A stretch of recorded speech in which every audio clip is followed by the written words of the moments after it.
After Argentina's opposition coalition Together for Change won the legislative primary elections on Sunday, President Alberto Fernandez promised to make greater efforts to ensure better results to come November.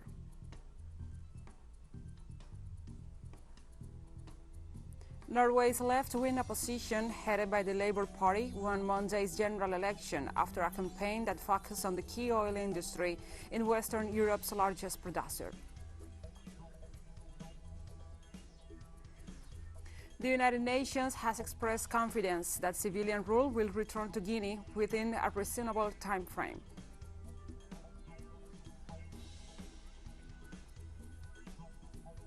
From the headquarters of Telesur English in Havana, Cuba, this is From the South. I'm Gladys Quesada. Now we begin with the news. Argentina saw primary elections on Sunday to define the candidates that will run in the legislative midterms scheduled for November 14th.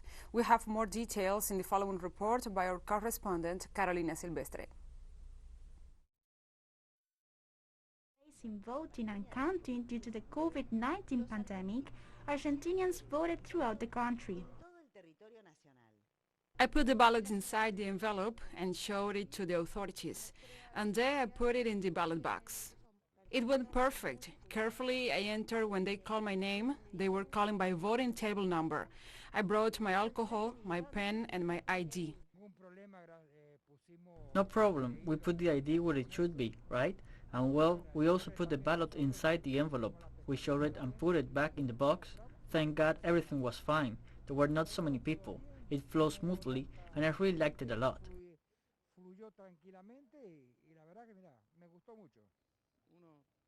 One already has certain convictions and tries to fulfill one's civic duty so that the country can move forward.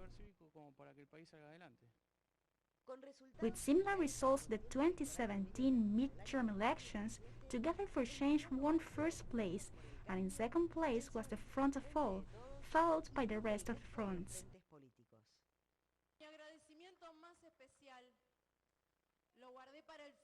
I have saved my most special thanks for the end, and I want to thank two people, Ricardo Lopez Murphy and Adolfo Rubinstein, they and all the people of Porteño who supported their candidates, because thanks to them, today, tonight, we are more.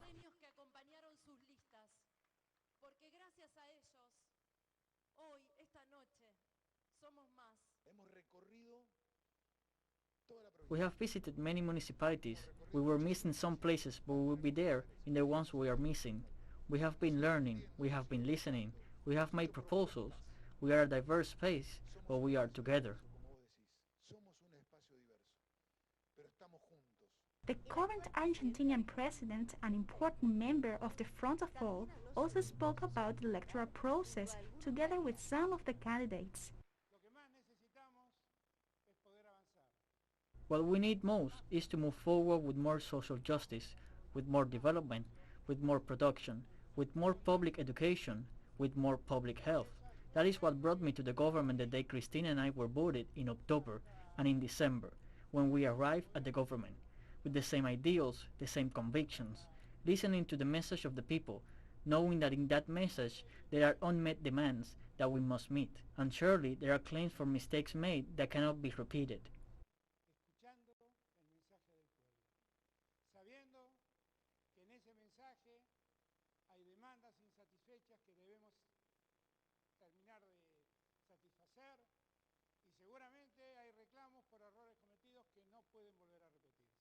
Alberto Fernandez asked the militants and leaders of his organization to set a single objective between now and the general legislative elections.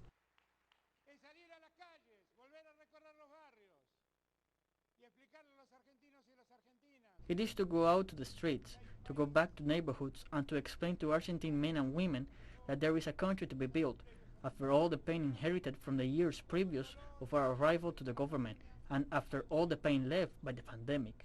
And we are going to build that country together with all Argentine men and women. I want to ask every Argentinian who is listening to me that I have 2 years of government ahead of me, that I'm not going to give up, and that I need the help and collaboration of every Argentinian, and I humbly ask you to help me.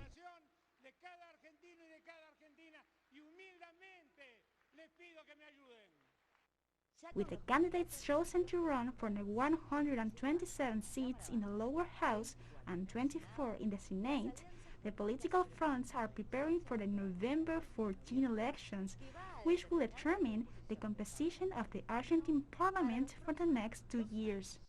Carolina Silvestre, Telesur, Buenos Aires. Thank you, Carolina, for this report. Now we continue. This Monday, former Brazilian President Luiz Inácio Lula da Silva secured another legal victory after an investigation against him for influence peddling was shelved. Federal Judge Maria Carolina Ayub of the 9th Federal Court of Sao Paulo accepted a request from Lula's defense team and ordered the shelving, noting the absence of just cause for the continuation of the investigations, since the statute of limitations has elapsed, given Lula's age. The former president's defense stressed that this is the 19th investigative procedure filed against Lula to be shelved, and like the others, is based on unfounded accusations. This is the latest confirmation that the leader of the Workers' Party and favorite to win if he stands in the next presidential election was a victim of lawfare.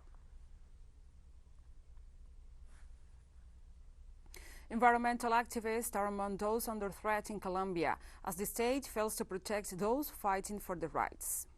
In a newly released report, the NGO Global Witness said that Colombia was the most dangerous country for land and environment defenders for the second year in a row in 2020, accounting for 65, or almost a third, of the 227 killings reported worldwide. According to Global Witness, 2020 was the year with the most environmental activists killed since 2012, when the NGO began keeping statistics. Celia Omensa is one such activist. She has already survived 3 attempts on her life during the battle against farming expansion and mining that threaten indigenous land and water in Colombia. Well, we are human beings, and the violence scares us, but equally we also have struggles. We have legacies of so many women who have given their life, and so many men who have given their life, and we have to tell ourselves that the struggles cannot end because someone dies. The struggles have to continue. I believe that our legacy, and more than mine, ours, is always to say that the struggle and resistance must continue, and only in this way can we survive as peoples. Only in this way can we conserve the cultural identity that we have now.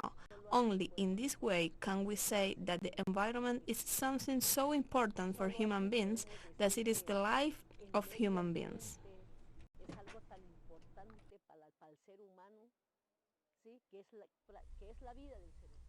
And we'll be right back after this very short break, so don't go away.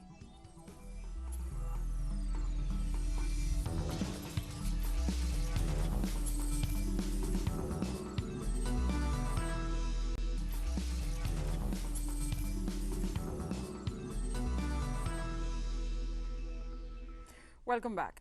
Norway's left-wing opposition, headed by the Labour Party, won Monday's general election after a campaign that focused on the key oil industry in Western Europe's largest producer. The 5 opposition parties were seen winning 98 of the 169 seats in parliament, enough to unseat the centre-right coalition headed by Conservative Erna Solberg, according to estimates based on advance ballots. More than 42% of the electorate voted in advance. Jonas Gahr, leader of the Labour Party, will in all likelihood become next president and the Prime Minister, and could possibly even win an absolute majority in Parliament with his preferred allies, the Centre Party and the Socialist Left. That will eliminate the need to rely on the support of the 2 other opposition parties, the Greens and the Communist Red Party, and facilitate Stor's coalition-building negotiations, which already promised to be drawn out. Good feeling. We've had a conservative government for 8 years. We have hardly ever been out of government for so many years in consecutive time, and I think that we have refreshed our party program with taking some clear moves in what I think is the right direction, and it seems that this has caught on with the voters, and we now have a solid mandate to govern, and I think whatever comes out of this evening, it's a very clear mandate for change and for Jonas Gahr Støre, our party chairman, as the new Prime Minister of Norway. German Chancellor Angela Merkel on Monday met with Serbian President Aleksandar Vučić in Belgrade for talks that focus on the Balkan nations' accession to the European Union. We that are already members of the European Union should always remember that it is of absolute geostrategic interest for us to make these countries members of the European Union.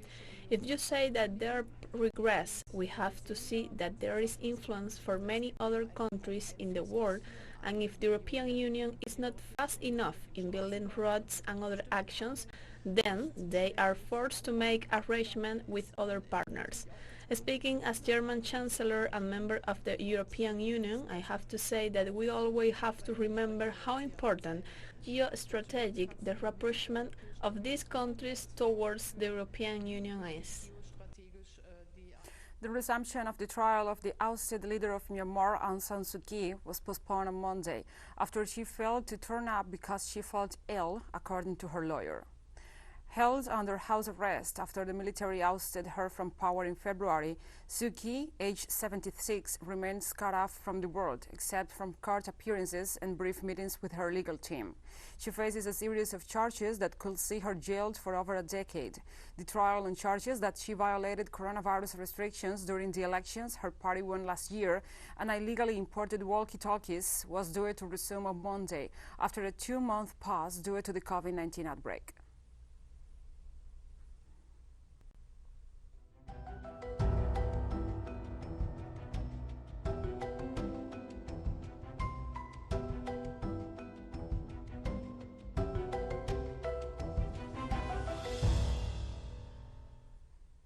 The United Nations High Commissioner for Human Rights, Michelle Bachelet, warned on Monday that environmental threats are worsening conflicts worldwide and will soon constitute the biggest challenge to human rights.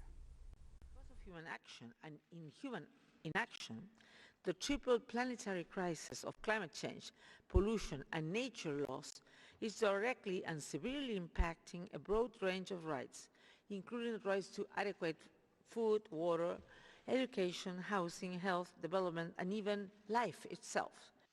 As these environmental threats intensify, they will constitute the single greatest challenge to human rights in our era. All this is now painfully clear. The greatest uncertainty about this challenge is what policymakers will do about them. In Mexico, an eruption of the Popocatépetl volcano could be seen from 4 states of the Republic. After no less than 128 volcanic explosions and over 700 minutes of tremors, 2 explosions occurred on Sunday, showering the summit cone with glowing lava bombs and causing moderate to strong incandescent avalanches. A dense dark ash plume reached approximately 6,000 meters altitude and was visible from the states of Puebla, Morelos, Mexico City, and the state of Mexico. So far, no damage has been reported, and authorities have urged the population to avoid approaching the area. During a visit to the northwestern U.S. state of Idaho, President Joe Biden called for investment to combat wildfires and vowed to look at boosting federal firefighters' pay. Firefighters face low wages and poor benefits, even as climate change makes their job more demanding. Build back better. It's not a Democrat thing, it's not a Republican thing, it's a weather thing. It's a reality. It's serious. We can do this. You know, we can't continue to try to ignore reality. President Obama used to always kid me. I say, you know, reality has a way of working its way in. Well, you know, the reality is we have a global warming problem, a serious global warming problem.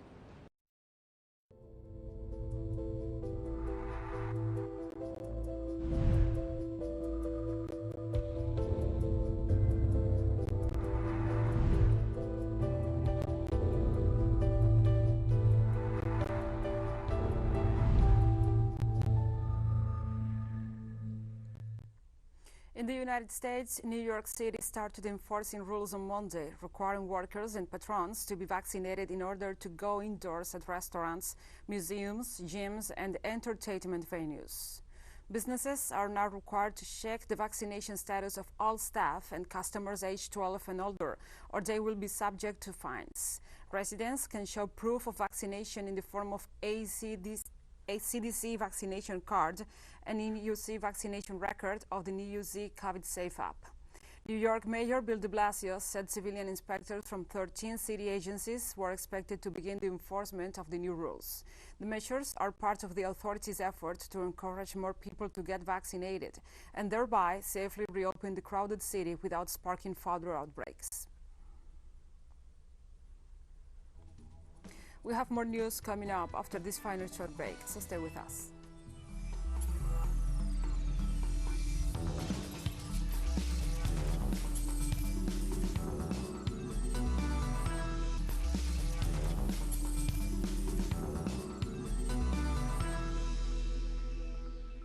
Welcome back.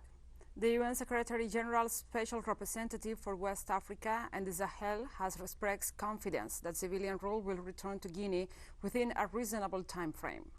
Special Representative Mohamed Saleh Hanedjif stressed that Guineans must decide how long the transition will last after the last week's coup.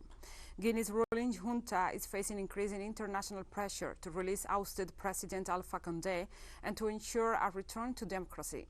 Envoys representing the economic community of West African states who visited Guinea's capital Conakry in the aftermath of the coup met Condé on Friday and reported he was in good health.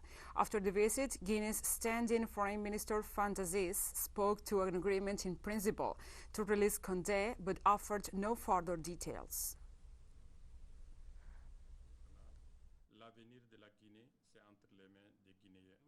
Depends on the Guineans themselves, because I would always like to say and repeat that whatever the support of the international community, the future of Guinea is in the hands of the Guineans themselves. We place a lot of hope on the inter-Guinean consultations, which will start tomorrow. We did meet with President Alpha Condé. We made sure of his safety, his health. He's doing well. The United Nations, ECOWAS, the African Union, and all the partners are already beginning to wonder about this resurgence of coups. It is a worrying phenomenon that can be interpreted as a backward step towards democracy, and Africans are being called upon to take action. Authorities in Burkina Faso announced they saved almost 400 children from traffickers in the first quarter of this year. A total of 374 children were rescued between January and March this year from being trafficked to neighboring countries to work in agriculture or small-scale mines. Government figures released on Monday showed. Last year, over 2,000 children were intercepted through checks and buses or through denunciation, according to the Ministry for Humanitarian Action. Most were under 16 and destined to work in plantations, artisanal mines, or for domestic work in countries neighboring Burkina Faso. Now, this phenomenon affecting children has grown to worrying proportions in our country. In the first quarter of 2021, 374 children have already been intercepted, according to data collected by the General Directorate of Family and Childhood. A total of 58 children have been handed over to social services by the security forces during operations to secure the territory since the beginning of the security crisis. Around 300 protesters gathered in front of the United Nations headquarters in Geneva, Switzerland, on Monday to call for an independent investigation into alleged human rights violations in Ethiopia's Tigray conflict. The protests came as the UN Human Rights Chief Michelle Bachelet said a highly awaited joint investigation was unable to deploy to the site of one of the deadliest attacks reported, the holy city of Aksum, where the alleged massacre of several hundred people took place. Bachelet stated that deployments to eastern and central Tigray, where witnesses have accused Ethiopian and allied forces of some of the worst abuses of the 10-month war, could not proceed, citing sudden changes in the security situation and in the conflict dynamics.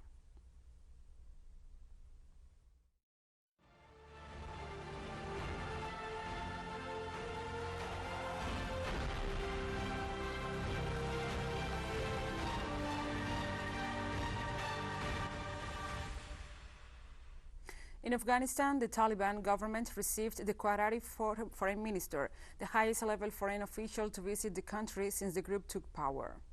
Foreign Minister Mohammed bin Abdul Rahman Al Thani visited Afghanistan's capital, Kabul, and met with Mullah Mohammad Hassan Akhnud, the acting prime minister of the Taliban's new government. Afghan authorities described the agreement between the Taliban and the United States in Doha as a historic achievement, while the Qatari foreign minister underlined the importance of developing bilateral relations, as well as facilitating additional international humanitarian aid to the country and supporting its economic revival. On Sunday, Al-Thani met with former President Hamid Karzai, as well as Abdullah Abdullah, the head of the National Reconciliation Council, and he encouraged Afghan parties and groups to engage in reconciliation efforts.